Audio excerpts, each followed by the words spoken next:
اگلی بات جو میں کرنا چاہتا ہوں وہ یہ ہے کہ یہ دن ہم نے کیوں شروع کیا، اس کی وجہ کیا ہے؟ اس کی وجہ علامہ رب نواز صاحب نے تھوڑی سی ذکر کی ہے، میں ہلکی سی تفصیل کے ساتھ آپ کو بتانا چاہتا ہوں کہ کراچی میں ایک وقت ایسا تھا جب ہر روز جنازہ اٹھتا تھا اور ہم ایک جنازے سے فارغ ہو کر ابھی گھر نہیں پہنچتے تھے، یہ خبر آ جایا کرتی تھی کہ پھر کسی پر حملہ ہو گیا اور ایک اور شہید ہو گیا، ہمیں پھر کسی دوسرے کے جنازے میں شرکت کے لیے جانا پڑتا۔ یوں ایک شہادتوں کا تسلسل تھا، ہم روز غم کی کیفیت میں ہوتے تھے اور کسی جوان کا لاشا اس کے گھر سے اٹھاتے تھے، اور جب کسی کا لاشا اٹھانے کے لیے اس کے گھر میں جایا کرتے تھے تو گھر میں جب جاتے تو وہاں میں آہوں اور سسکیوں کی آوازیں آیا کرتی تھی، بچے اپنے بابا سے لپٹ کر رویا کرتے تھے اور یہ کہا کرتے تھے کہ بابا آپ چلے گئے ہو، میرے اسکول کا کیا ہوگا، میری فیس کا کیا ہوگا، میرے عید کے کپڑوں کا کیا ہوگا، اس مشکل میں میرے ساتھ کون ہوگا، آپ تو ہمیں چھوڑ کر جا رہے ہو، بابا اب ہمیں نہیں ملو گے۔ وہ لپٹے ہوتے تھے اپنے بابا کے لاشے سے اور ان کے گھروں سے ان کی ماں اور بہنوں کی رونے کی آوازیں آیا کرتی تھی، ہم ان آوازوں میں ان شہداء کو اٹھایا کرتے تھے اور ان بچوں سے جدا کر کے انہیں قبرستان لے جا کر مٹی کے سپرد کر دیا کرتے تھے اور انہیں قبر میں اٹھا کر آتے تھے۔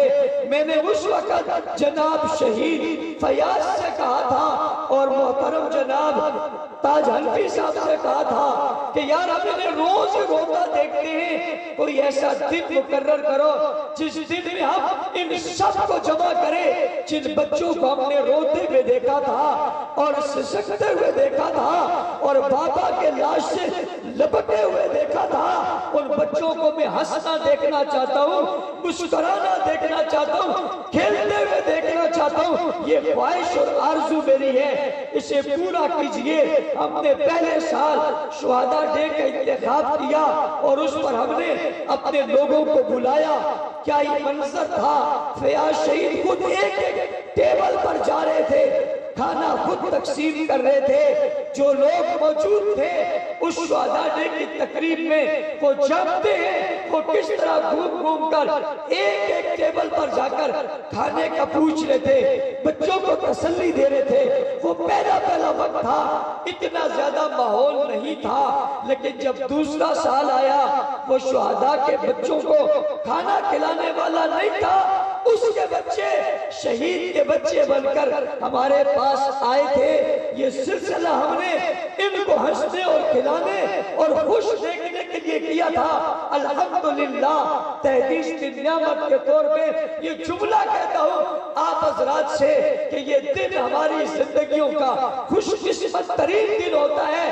جس دن کا ہمیں سال بھر انتظار ہوتا ہے۔ لوگ مجھ سے پوچھتے ہیں اس دن کا انتظار آپ کیوں کرتے ہو؟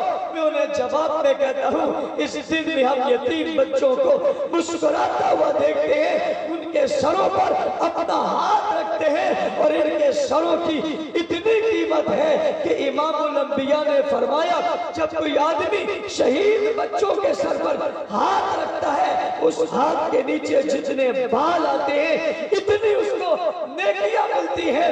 ہم ان بچوں کے سروں پہ ہاتھ رکھتے ہیں اور پھر ہمارے یہ ذمہ داران محبت کی انتہا میں ان بچوں کو اپنے کندھوں پر اٹھاتے اور کندھوں پر اٹھا کر انہیں سوئمنگ پول میں نہلاتے اور انہیں گھما رہے ہوتے، پھر ان سے کرکٹ کھیل رہے ہوتے، ان میں سامان تقسیم کر رہے ہوتے تاکہ انہیں احساس نہ ہو ہمارا بابا ہوتا ہمیں یہ چیزیں لے کر دیتا، ہم نے ان کی کمی پوری کرنے کے لیے سامان ان کے سامنے رکھ دیا اور ہم آج اس نتیجے پر پہنچے۔ پہلے ہم بیٹھے ہوئے بچوں کو اپنی مرضی کے مطابق سامان انہیں جا کر دیا کرتے تھے۔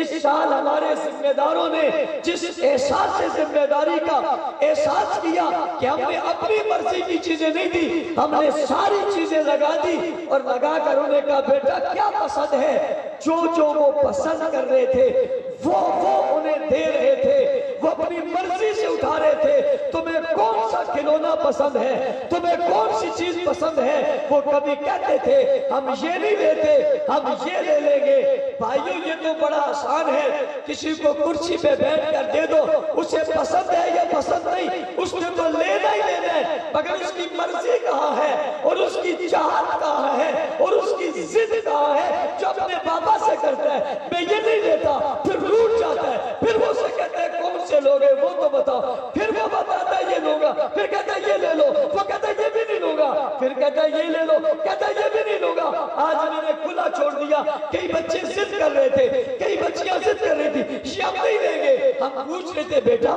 کون سے والی لوگے؟ اس میں سے کوئی اور پسند کرو، کہ یہ پسند ہے، سامنے نظر نہیں آ رہی، مجھے کچھ اور چاہیے۔ ہم کہتے ہیں دیکھیں پیچھے چلے جائیں، کچھ اور ہے تو وہ لے لیں۔ میں خوش ہو رہا تھا، مسرور ہو رہا تھا، مجھے راحت مل رہی تھی، میرے دل میں خوشی کے سمندر آ رہے تھے۔ اللہ کتنے طرح کرم ہے، ہم آج ان کو ان کی مرضی کا سامان دے رہے، لو بھائی اٹھا لو، اور وہ لے کر مرضی سے جا رہے تھے اور کچھ نے واپس کر دیا۔ اتنے میں ایک بوڑھی خاتون آ گئی، اس نے کہا میری بچی فلاں چیز چاہتی ہے۔ ہم نے کہا کیا چاہتی ہے؟ ہم نے اسے چیز دی، اس نے کہا میں یہ بھی نہیں لیتی۔ ہم نے اسے دوسری کی، اس نے کہا میں یہ بھی نہیں لیتی۔ کیا لوگی بیٹا تم؟ کیا لوگی؟ کیا لوگی بیٹا تم؟ کیا لوگی؟ کیا چیز تمہیں پسند ہے؟ اس نے کہا مجھے وہ پسند ہے۔ ہم نے اٹھائی، اسے وہ دے دی، اس نے اٹھا کر پھر پھینک دی، کہ مجھے یہ بھی نہیں پسند۔ یہ ہے وہ انداز جو بندہ اپنوں کے ساتھ کرتا ہے، یہ وہ انداز جو خالص اپنے والدین کے ساتھ کرتا ہے، یہ وہ انداز جو خالص اپنے سرپرستوں کے ساتھ کرتا ہے، غیر کے ساتھ نہیں کر سکتا، خیرات دینے والے کے ساتھ نہیں کر سکتا، صدقہ دینے والے کے ساتھ نہیں کر سکتا، گفٹ دینے والے کے ساتھ نہیں کر سکتا۔ خاص یہ بھی نہیں چاہیے، پسند کر کے بھی نہیں چاہیے، رکھی نہیں، پھینک دی۔ میں نے کہا اللہ تعالیٰ کا شکر ہے، یہ اتنی تو آزاد ہے نا، اتنی تو اس کو سمجھ ہے نا، جن کے سامنے میں ضد کر رہی ہوں یہ میری ضد کی مان کو رکھیں گے، یہ اسے برداشت کریں گے۔ ہم نے اسے دوسری دے دی، میں نے